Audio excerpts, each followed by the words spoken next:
ये जो सूट चल रहा है, इसमें एक सूट पहले फाइल हुआ था सन 1991 में, जिसमें भी एएसआई सर्वे का ऑर्डर सिविल जज सीनियर डिवीजन बनारस ने किया था, जिसको हाईकोर्ट में हम लोगों ने चुनौती दी और 9/9/2021 को जस्टिस प्रकाश पाडिया की बेंच ने उसको स्टे कर दिया था एएसआई सर्वे को। और उसमें हम लोगों का मेन आर्गुमेंट ये था कि जब तक ये तय नहीं हो जाता कि ये proceedings places of worship act के तहत बार्ड है कि नहीं है, तब तक कोई भी ऑर्डर कुछ भी कराया जाना न्यायोचित नहीं है, क्योंकि पहले सूट की मेंटेनेबिलिटी तय होना चाहिए। ये बेसिक रूल है सिविल लॉ का। इसी बीच 2022 में कुछ सूट और फाइल होते हैं, जिसमें पहले सर्वे का ऑर्डर हो जाता, एडवोकेट कमीशन का ऑर्डर होता है, फिर माननीय सर्वोच्च न्यायालय के आदेश पर वो ट्रायल के लिए ट्रांसफर होते हैं जिला जज के यहाँ। अब जिला जज ने बगैर इस चीज को देखे हुए कि ऑलरेडी एक ऑर्डर सिमिलर सूट में हो चुका है, जिसमें आइडेंटिकल फैक्ट्स हैं, आइडेंटिकल रिलीफ है, उसके खिलाफ ऑलरेडी हाईकोर्ट में मैटर पेंडिंग है, बहस हो चुकी है, जजमेंट माननीय न्यायमूर्ति श्री प्रकाश पाडिया के यहाँ रिजर्व है और आज की डेट फिक्स है उसमें। आज 12 o'clock का जो है टाइम फिक्स है उसमें फॉर फर्दर आर्गूमेंट देयर। इसलिए प्रोप्राइटी डिमांड करती थी कि डिस्ट्रिक्ट जज को वेट करना चाहिए था कि अगर किसी सिमिलर मैटर में हाईकोर्ट में जजमेंट रिजर्व है तो वो कोई फ्रेश ऑर्डर न पास करे जिसमें पर्टिकुलरली सिमिलर रिलीफ प्रे की गई है।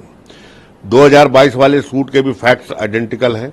प्लेसेस ऑफ वर्शिप एक्ट के खिलाफ एसएलपी पेंडिंग है माननीय सर्वोच्च न्यायालय में, उसमें बहस हो रही है और मेंटेनेबिलिटी ऑफ सूट अभी फाइनली तय नहीं हो पाई और डिस्ट्रिक्ट जज साहब ने पुनः दूसरे सूट में सिमिलर ऑर्डर एएसआई सर्वे का शुक्रवार को पास किया जाता है। आपकी जानकारी में है कि शनिवार को उच्च न्यायालय क्लोज रहता है और आपने मंडे से उसमें जो है एएसआई सर्वे का ऑर्डर कर दिया, लिहाजा कोई विकल्प नहीं था।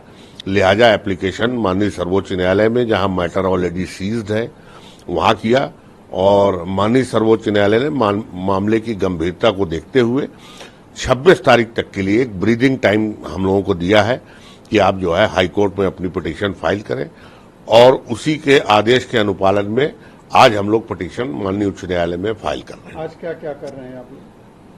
देखिए, आज 12 बजे से तो हेयरिंग है। जो पुराने मैटर में जजमेंट रिजर्व था, उसको माननीय न्यायमूर्ति ने फर्दर हेयरिंग के लिए लगाया, वो 12 बजे से होगी।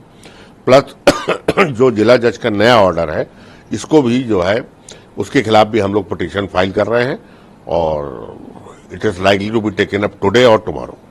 अच्छा, इसमें क्या आपत्ति है जो नया आदेश आया है जिला जज का? देखिए, नंबर 1 आपत्ति यह है कि ऑलरेडी एक बार ऑर्डर हो चुका है, उसको हम लोगों ने वेरियस फैक्चुअल और लीगल ग्राउंड्स पे चैलेंज किया, जिसको की गंभीरता को समझते हुए माननीय न्यायालय ने एएसआई सर्वे के ऑर्डर को स्टे कर दिया और अब जिला जज द्वारा पुनः वही आदेश, उस सेम आदेश पारित किया जाना, वर्चुअली हाईकोर्ट का जो ऑर्डर है, इंटरिम ऑर्डर है, उसको ओवररीच करना है। दूसरा, जो सूट ये वर्तमान में फाइल किए गए हैं 2022 में, इसमें भी अभी प्लेसेस ऑफ वर्शिप एक्ट का प्रकरण माननीय सर्वोच्च न्यायालय में लंबित है। तो जब तक ये तय न हो जाए कि ये सूट मेंटेनेबल है, चल सकता है कि नहीं चल सकता है, कोई भी ऑर्डर एएसआई का सर्वे कराकर एविडेंस कलेक्ट करके देना, ये न्याय के विरुद्ध है।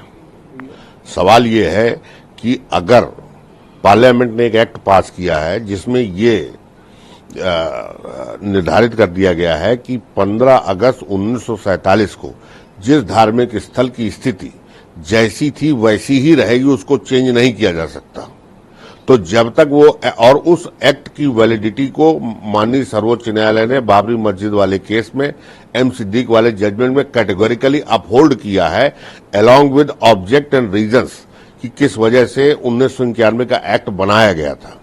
तो अगर आपका सूट ही मेंटेनेबल नहीं है और आपका सूट चल ही नहीं सकता, तो खुदाई कराने से, एएसआई सर्वे कराने से का क्या मतलब है? इस तरीके की एविडेंस कलेक्ट कर, ये एक तरीके से सांप्रदायिक सौहार्द को बिगाड़ने का प्रयास है। सब जेजे मुनीर का ऑर्डर अभी फाइनल नहीं है, जस्टिस जेजे मुनीर का, उस ऑर्डर के खिलाफ एसएलपी पेंडिंग है, जो माननीय मुख्य न्यायमूर्ति सर्वोच्च न्यायालय डॉक्टर चंचूड़ के समक्ष हेयरिंग के लिए जो है लंबित है। लिहाजा ये कहना कि जस्टिस जे मुनीर के ऑर्डर ने हाईकोर्ट ने अलग कर दिया था, हाईकोर्ट की finding unless SLP is decided final नहीं है। इट इज सब जुडिस before the honourable supreme court. बात हुई है? नहीं, उसमें चल रहा है, प्लीडिंग्स एक्सचेंज हो गई है। It is likely to be heard by the honourable apex court. और ये क्वेश्चन सुप्रीम कोर्ट ही तय कर सकती है केवल कि प्लेसेज ऑफ, और सुप्रीम कोर्ट में कई याचिकाएं फाइल की गई हैं जिसमें प्लेसेज ऑफ वर्शिप एक्ट की वैधता को चुनौती दी गई है। और last time during the course of hearing जो अश्विनी उपाध्याय सीनियर एडवोकेट है उन्होंने फाइल कर रखी है, उस पर लास्ट टाइम कोर्ट का ऑब्जर्वेशन था कि unless the act is satisfied by the court it holds the field and it has to be followed by every court. तो जब तक कि places of worship act exist कर रहा है और in the particular circumstances when उस act की वैलिडिटी 5 जजेस की कॉन्स्टिट्यूशनल बेंच ने डिसाइड कर रखी है, उसको साइडलाइन करके कोई भी ऑर्डर करना मेरी व्यक्तिगत राय में न्यायोचित नहीं। मतलब आपका ये अंडर गवर्न है। देखिए, जो जहां तक मस्जिद की बात है, मॉस्क की बात है, ये मॉस्क आज नहीं 27 फरवरी 1944 को स्टेट ऑफ गवर्नमेंट ने गजट नोटिफिकेशन करके इसको सुन्नी वक्फ डिक्लेयर किया था। इसके पहले के जजमेंट्स में ऑलरेडी ये तय हो चुका है कि वहां पर मस्जिद थी। तो अगर 15 अगस्त 1947 के पहले वहां मस्जिद थी और उसकी अनइम्पीचेबल एविडेंस है, किसी की व्यक्तिगत एविडेंस नहीं, गजट नोटिफिकेशन राज्य सरकार जारी करती है। अगर राज्य सरकार ने 27 फरवरी 1944 को गजट नोटिफिकेशन जारी करके ज्ञानवापी मस्जिद को सुन्नी वक्फ होल्ड कर दिया, तो it goes to show that the mosque was existing on 15 August 1947। अगर 15 अगस्त 1947 को मॉस्क थी तो ये सारी proceeding places of worship act 1991 के तहत बाढ़ है और कोई सूट मेंटेनेबल नहीं है और चल नहीं सकता। अच्छा, आपने अभी एक बात में कही कि इसको सुप्रीम कोर्ट ही तय कर सकता है, जबकि हाँ। सुप्रीम कोर्ट ने आपको यहाँ भेजा है। नहीं, तो इसका मतलब फिर आप यहाँ देखिए, सुप्रीम कोर्ट ने यहां भेजा इसलिए कि जहां तक एएसआई सर्वे की बात है, तो एएसआई सर्वे एक इंटरलोकेटरी ऑर्डर है जो सूट की प्रोसीडिंग में पास किया है। तो एक हायरार्की ऑफ द सिस्टम है। प्लेसेज ऑफ वर्शिप एक्ट भी जब इन्हीं सूट में तय हुआ था तो उसके खिलाफ हम पहले हाईकोर्ट आए थे और हाईकोर्ट से जब हमारा रिवीजन डिसमिस हुआ तो उसके खिलाफ हम सुप्रीम कोर्ट गए। लेकिन चूंकि यहां समय नहीं था और मैटर ऑलरेडी पेंडिंग था माननीय सर्वोच्च न्यायालय में, लिहाजा उसी पेंडिंग प्रोसीडिंग में इंटरलोकेटरी एप्लीकेशन फाइल की, जिसपे माननीय सर्वोच्च न्यायालय ने कल का आदेश पारित किया।